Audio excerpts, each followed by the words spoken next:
At 2:17 a.m., the bus arrived exactly on schedule, doors opening to absolutely no one inside. The engine was still running, headlights cutting through empty streets like nothing was wrong. But this route was never supposed to run past midnight, and certainly not without a driver. And that wasn't even the strangest part of what investigators would eventually discover. The incident happened in late 1981 in a quiet industrial district just outside the city. Night shifts were ending, streets nearly empty, when a single bus was seen approaching slowly. It followed Route 42, a standard commuter line used daily by hundreds of workers. Except Route 42 had stopped operating nearly 2 hours earlier that night. Security cameras captured the bus turning precisely at each scheduled intersection without hesitation. No swerving, no pauses, no signs of confusion, just perfect adherence to the route. When it reached the final stop, it pulled in smoothly and aligned perfectly with the curb. The doors opened, waited the usual 10 seconds, then closed again without a single passenger. A maintenance worker nearby noticed something was off and approached cautiously from the sidewalk. He expected a tired driver, or maybe a late-night transfer, but found something deeply unsettling instead. Through the front window, the driver's seat was completely empty, with no movement anywhere inside. The steering wheel was still, but the bus had clearly just navigated multiple complex turns. The worker circled the vehicle slowly, checking every window for any sign of life inside. Rows of seats stretched back into darkness, completely empty, with no bags or personal belongings. Even the fare box showed recent use, coins still rattling slightly from the bus's arrival. The doors suddenly hissed open again, as if responding to an invisible passenger stepping aboard. The worker stepped back, unsure whether to approach or run, frozen by something he couldn't explain. Eventually, he reported the incident, triggering a response from transit authorities within minutes. Officials arrived quickly, expecting a malfunction, or possibly a stolen vehicle returned mysteriously. But nothing about the bus suggested theft, damage, or forced entry of any kind. The ignition system was intact, keys still inserted, engine running as if someone never left. Yet there were no fingerprints on the wheel beyond those belonging to the assigned driver. That driver, however, was nowhere to be found and hadn't reported any issues earlier. His last recorded check-in placed him hours earlier at a routine stop across town. After that, radio contact was lost, with no distress call or unusual message transmitted. Investigators initially suspected a medical emergency, perhaps the driver collapsing mid-route unexpectedly. But there was no evidence of struggle, no sign he had been in the bus recently. The seat showed no recent adjustment, and personal items normally kept nearby were missing entirely. It was as if the driver had simply vanished somewhere between two completely ordinary stops. The bus itself became the focus, especially how it completed the route without human control. Engineers examined the mechanics, searching for any malfunction that could explain autonomous movement.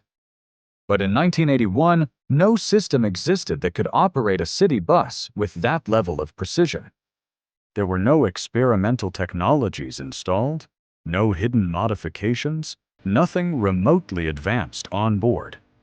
Yet the recorded footage showed flawless execution of turns, stops, and timing down to seconds.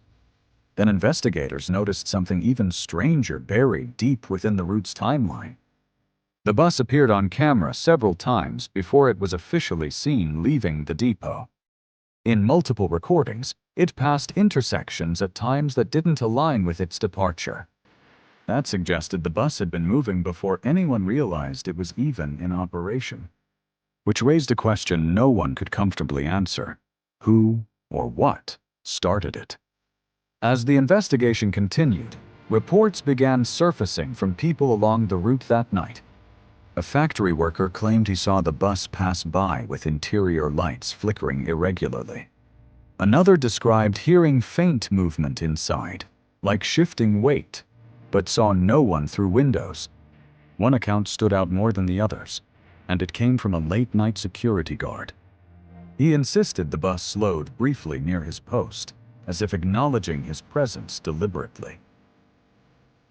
For a moment, he thought he saw a figure seated near the back row.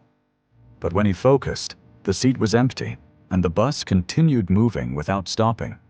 Officials initially dismissed these reports as unreliable, influenced by stress or poor visibility conditions. But when cross-referenced, the timing of these sightings aligned precisely with the bus's recorded path. That consistency made it harder to ignore what witnesses were claiming they experienced. Then came the mid-investigation discovery that shifted everything in a more disturbing direction.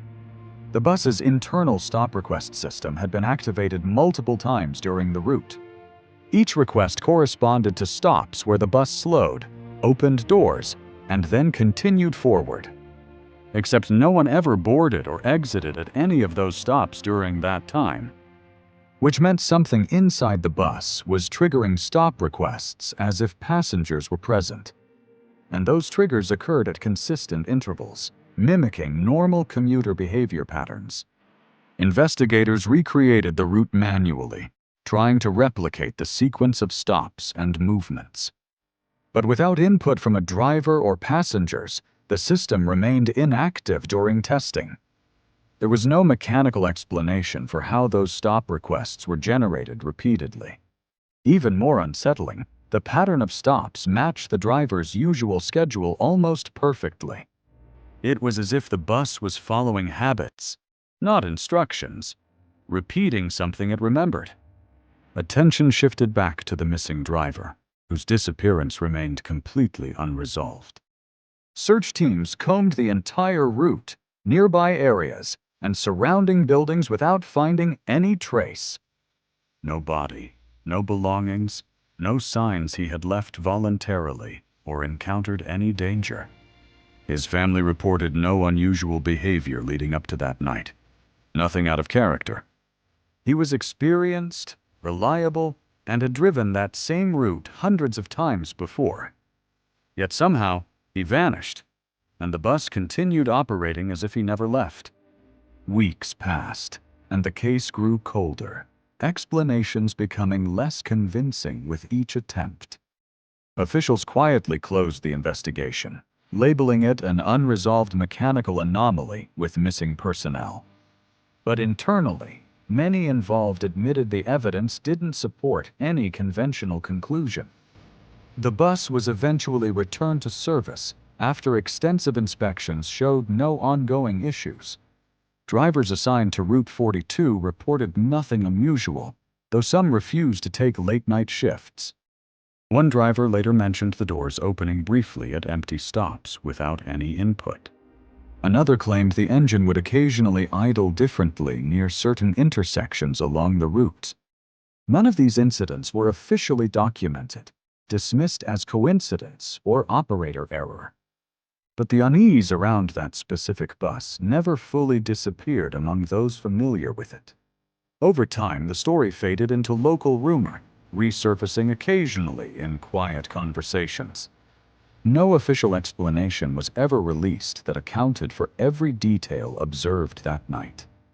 The footage still exists, locked away, showing a vehicle moving through darkness without anyone inside. A machine following a routine so perfectly, it almost felt like something was still guiding it. Not through wires or code, but through something far less understood and far harder to measure. Because if no one was driving, and no system controlled it, something else completed that route. And whatever it was, it knew exactly where every stop was supposed to be. If you enjoy exploring mysteries like this, make sure to subscribe for more unexplained discoveries.